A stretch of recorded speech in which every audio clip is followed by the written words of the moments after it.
আমি সৌদি আরবে একজন সৌদিয়ানকে দেখেছি, ভদ্রলোকের নাম যাই না, আর্মি পার্সন ছিলেন, গরিব বা কোনো অভাবী মানুষ যদি হাত পাতত তো পকেটে মানিব্যাগে যেটা থাকতো পুরোটা উঠে দিতেন।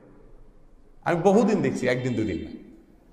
তো এরকম মানুষ তো আমাদের সমাজে খুঁজে পাওয়া যায় না, যে গরিবকে দেওয়ার সময় শুধু খুচরা কয়েন খোঁজে, যেগুলো পড়ে যাবে মানিব্যাগে ভেজাল ভার, ওই বোঝাটা গরিবের দিয়ে আমরা জান বাঁচাই।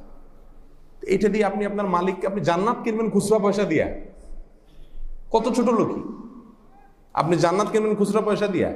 মসজিদের দান বাক্স দেখবেন যত ছেঁড়া টাকা, আমার মনে হয় সারা সপ্তাহ ধরে শুধু অপেক্ষা থাকে যে শুক্রবার কোন দিন আসবে।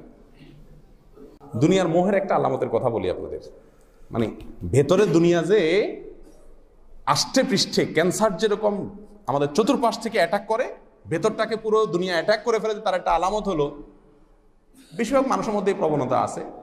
টাকা খরচ করার সময় মানিব্যাগ থেকে দেখবেন যে ওই যাকেই দিবে, যাকেই যে নোটটা দিবে তুলনামূলক সবচাইতে পুরাতন নোটটা আগে দেওয়ার চেষ্টা করে। ঠিক না? আমি ঠিক বলেন? আপনারা বলবেন আপনি কেমনে জানছেন? আমিও তো আপনাদের মতো রোগী। আমি কি নিজেকে ফেরেশতা দাবি করতেছি নাকি? এটা আমাদের সবার কমন সমস্যা। এই রোগটা আমাদের মধ্যে আছে না নাই বলেন?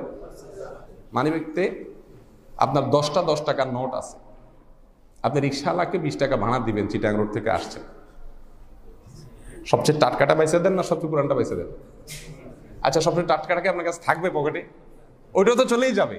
দেখেন দুনিয়ার মোহ যখন অন্ধ হয়ে যায়, মানুষ কত উদ্ভট হয়ে যায়। আপনি দেখেন ওই খুঁজে খুঁজে খুঁজে খুঁজে ওই পুরানটা বাইরতে ভিতর থেকে বাইর করে। আচ্ছা, ওই লোকের পুরানটা দিলে যদি নতুনটা আপনার কাছে থাইকে যেত তাহলে বুঝতাম যে ঠিক আছে, নতুনটা আপনার, নতুনটাও তো থাকবে না, ওইটাও তো আপনাকে আলটিমেটলি দিতে হবে না কাউকে। তাহলে বদলোককে কেন পুরানটা দেওয়ার জন্য আপনাকে কসরত করতে হবে? এর মানে হলো মায়া, ছাড়তে রাজি না। 1 ঘন্টাও যদি মানিব্যাগে থাকে পকেটটা গরম থাকে। ঠিক না ভাই? ঠিক। ভাবখানা এমন যে এই নতুন 10টা টাকার নোট আসরের পরে হয়তো দোকানদারে দিয়ে দেওয়া লাগবে, মাগরিবের পরে কিছু কিনতে যাবে তখন দিয়ে লাগবে। এখন তো অন্তত থাকুক না, 2-4 ঘন্টা তো থাকুক। আপনি কিন্তু বেনিফিটেড হচ্ছেন না, এ টাকা আপনি রেখেও দিতে পারছেন না, কোনো ভোগও করছেন না, কিন্তু তারপরও কিছু সময় রাখতে পারলে কি শান্তি। এর নাম হলো ভাই দুনিয়ার মোহ, এর নাম হলো দুনিয়ার মোহ। এটা খুব লজিক্যাল কাজ না ইলজিক্যাল কাজ বলেন? যৌক্তিক কোনো কাজ এটা? কিভাবে আমরা, শয়তান আমাদেরকে কিভাবে বেকুব বানাচ্ছে, নির্বোধ বানিয়ে ফেলছে। আল্লাহ তাআলা, আমি আপনি আমাদের সবাইকে আল্লাহ তাআলা পানাহ দান করুন।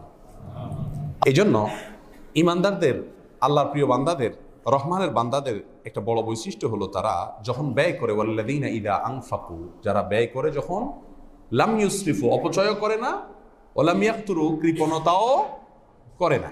তাহলে আমাদেরকে হেদায়েত দান করুন।